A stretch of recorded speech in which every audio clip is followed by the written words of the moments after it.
हर महादेव। जय श्री कृष्णा, राधे राधे। आज मैं गीता का तृतीय अध्याय सुनाने जा रही हूँ। कथा करने से पहले आपसे अनुरोध करना चाहती हूँ कि यदि आप हमारे बड़े भाई हैं, बहन समझते हैं, छोटी बहन समझते हैं, तो आप कृपया करके लाइक करिए, सब्सक्राइब करिए, शेयर करिए। आप लोगों से विनम्र प्रार्थना से, आप ही लोगों की वजह से मेरा चैनल चल रहा है। यदि आप किसी एक को भी शेयर कर देंगे तो आपको भगवान की महिमा प्राप्त होगी और भगवान विष्णु जी की कथा सुन रहे हैं, भगवान आपको आशीर्वाद देके जाएंगे। श्रीमद् भागवत भगवान कहते हैं, हे प्रिय, जन स्थान में एक जड़ नामक ब्राह्मण रहता था, जो कौशिक वंश में उत्पन्न हुआ था। उसने अपने जाति धर्म छोड़ करके बनिए की वृत्ति में मन लगाया था। उसे पराई स्त्री के साथ अभिचार करने का व्यसन पड़ गया था। वह सदा जुआ खेलता था, शराब पीता था, शिकार खेल करके जीवों की हत्या किया करता था। इसी प्रकार उसका समय व्यतीत होता गया, नष्ट होते जाते रहे। व्यापार के लिए बहुत ही दूर उत्तर दिशा में चला गया। वहाँ से धन कमा करके घर लौट रहा था। बहुत दूर तक रास्ता तय कर लिया था। एक दिन सूर्यास्त हो गया।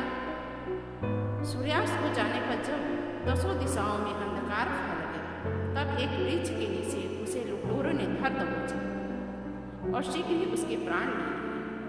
कहते हैं कि जो बुरे कर्म करता है उसका बुरा नतीजा ही होता है। यदि उसने बुरा कर्म किया, कभी वो दूसरे का धन छीनता था, आज लुटेरों ने उसका ही धन छीन करके उसको दबोच लिया। इसलिए अपने धर्म पे चलना चाहिए। ये देखिए, भगवत गीता का ही उपदेश है, उसी के माध्यम से मैं बता रही हूँ। भले ही तुरंत उसका फल नहीं मिलता है, हम सोचते हैं कि तुरंत उसका फल नहीं मिलता है, तो जो जैसा कर्म करता है, कहानियाँ तो बहुत सी हैं, देखी भी है, अनदेखी भी है, लेकिन जो जैसा कर्म करता है उसको सजा यहीं पे मृत्यु लोक में ही भोग के जाना पड़ता है। तो आइए कथा की ओर चलते हैं कि आगे कथा क्या है। उसके धर्म का लोप हो गया, इसलिए वह बड़ा भयानक प्रेत बन गया। उसका पुत्र बड़ा ही धर्मात्मा, वेदों का विद्वान था। कहते हैं ना कि यदि बाप वैसा होता है तो बेटा ही धर्मात्मा होता है, क्योंकि बेटा अपनी माँ का कुछ अंश सीख लेता है। यदि बाप वैसा होता है तो बेटा भी धर्मात्मा बन सकता है। ऐसा नहीं है कि बाप वैसा है तो बेटा भी वैसा हो सकता है, नहीं। उसने अब अपने पिता को लौटने की राह देखने लगा, क्योंकि जब उसका पिता मरा हुआ था तो उसको वो पेट में था, अपनी माँ के पेट में था, तो उसे पता नहीं था। वो अपने बाप के आने की रास्ता निहारता रहता था। जब ये नहीं आए तब उसका पता लगाने के लिए वह स्वयं घर छोड़ के चल दिया। वह प्रतिदिन खोज करता था, हर राहगीरों से पूछता रहता था और उससे समाचार नहीं मिलता तो आगे बढ़ जाता था। तदंतर एक दिन एक मनुष्य से उसकी भेंट हुई, जो उसके पिता का सहायक था। उससे सारा जानकारी उसे प्राप्त हुई कि वो कैसे उसकी मृत्यु हुई थी। वह बड़ा बुद्धिमान था। बहुत कुछ सोच विचार करके पिता का परालौकिक कर्म करने की इच्छा से आवश्यक सामग्री साथ लेकर के काशी जाने का विचार किया कि जाएंगे काशी तो उनका कुछ कर्म कांड कर देंगे तो उसकी मुक्ति हो जाएगी। मार्ग में 7-8 मुकाम डाल करके वह 9वें दिन उसी वृक्ष के नीचे आ पहुँचा जहाँ उसके पिता की मृत्यु हुई थी। उस स्थान पर उसने संध्योपासन किया और गीता के तीसरे अध्याय का पाठन किया। इसी समय आकाश में बड़ी भयानक आवाज हुई। उसके पिता को भयंकर आकार में देखा कि तुरंत ही एक सुंदर विमान दिखाई दिया, जो तेज से व्याप्त था। उसमें अनेकों क्षुद्र घंटिकाएं लगी हुई थी। उसके तेज से समस्त दिशाएं अलौकिक हो रही थी। इससे देख करके उसके चित्त की व्यग्रता दूर हो गई। उसने विमान पर अपने पिता को दिव्य रूप धारण किए विराजमान देखा। उसके शरीर पर पीतांबर शोभा पा रहे थे और मुनिजन उसकी स्तुति कर रहे थे। उन्हें देखते ही पुत्र ने प्रणाम किया। तब आशीर्वाद में भी उसने आशीर्वाद दिया। तत्पश्चात उसने पिता से यह सारा वृतांत पूछा। उसके उत्तर में पिता ने सब बातें बता करके इस प्रकार कहना आरंभ किया, बेटा, दैववश मेरे निकट करके तुमने इस शरीर के द्वारा किसी हुए दुष्कर्म कर्म बंधन से मुझे छुटकारा दिला दिया। अतः अब तुम घर लौट जाओ, क्योंकि जिसके लिए तुम काशी जा रहे हो यह प्रयोजन इस समय तृतीय अध्याय के पाठ से ही सिद्ध हो गया है। पिता के योग होने पर पुत्र ने पूछा, तात मेरे हित का उपदेश दीजिए तथा और कोई भी कार्य मेरे लिए कहने योग्य है तो बताइए। तब पिता ने कहा, अनग तुम्हें यही कार्य ही करना है।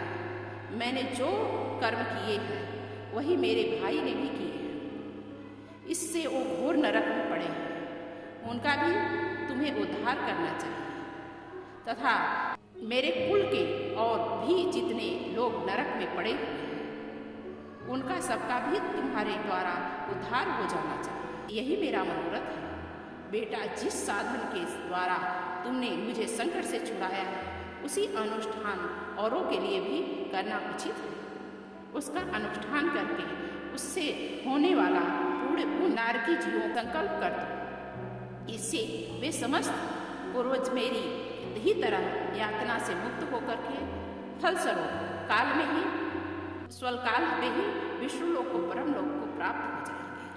पिता का यह आदेश सुनकर के पुत्र ने कहा, तां यदि ऐसी बात है तो आपकी ही ऐसी रुचि है तो मैं समस्त नारकी जीवों का नरक से उद्धार कर दूंगा।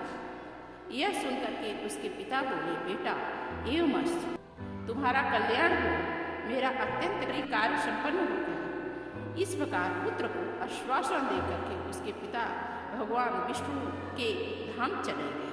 तत्पश्चात वह फिर घर लौट आया, जन स्थान में आया और परम सुंदर भगवान श्री कृष्ण के मंदिर में उसके समक्ष बैठ कर के पिता के आदेशानुसार श्रीमद् भगवत गीता के तीसरे अध्याय का पाठ करने लगा। उसने नारकी जीवों का उद्धार करने की इच्छा से गीता पाठ जनित सारा पूर्ण संकल्प करके दे दिया।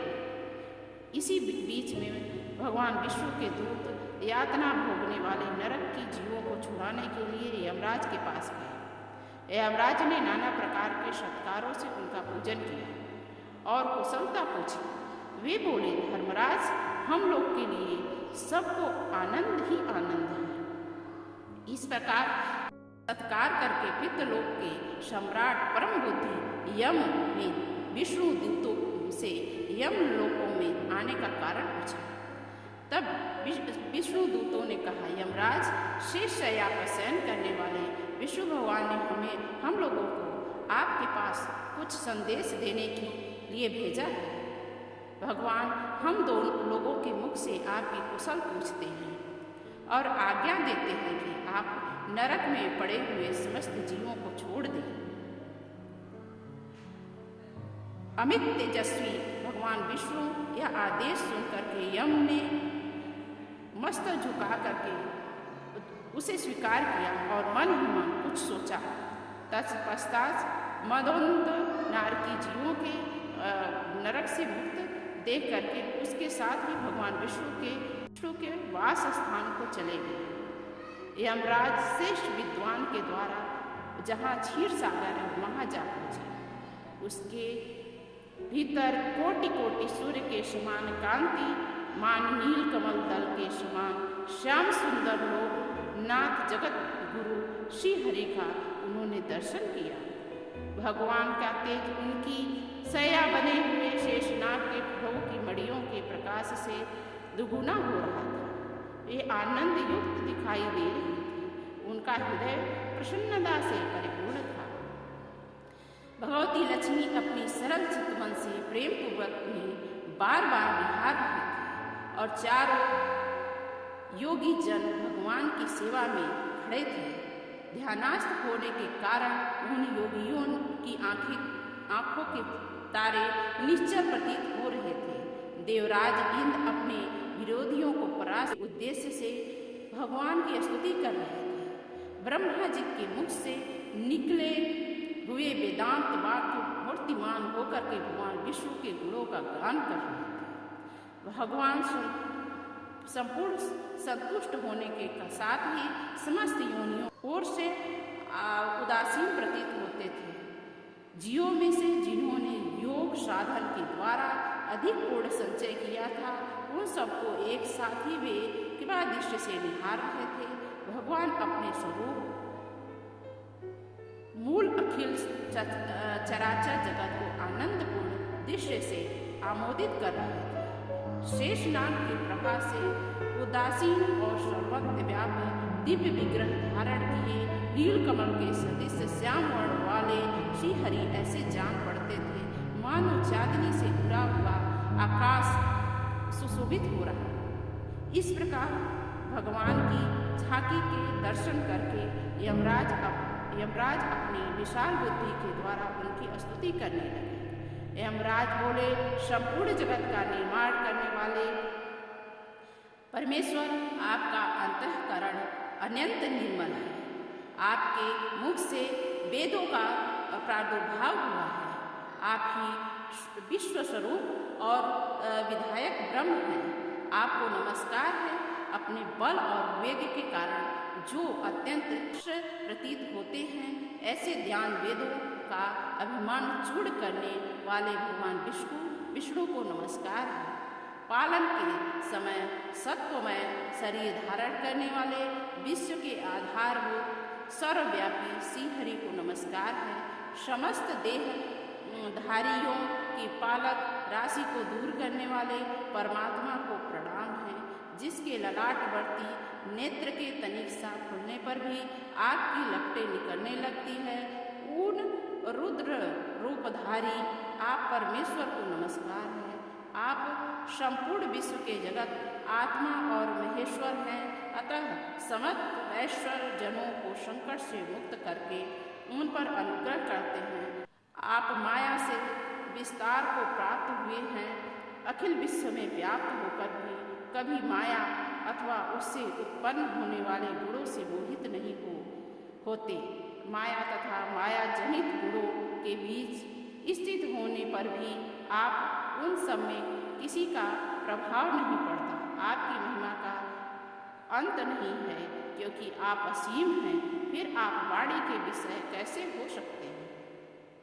अतः मेरा मौन रहना ही उचित है। इस प्रकार स्तुति करके यमराज ने हाथ जोड़ करके कहा, जगत गुरु, आपके आदेश से इस जीवों को गुण रहित होने पर भी मैंने छोड़ दिया।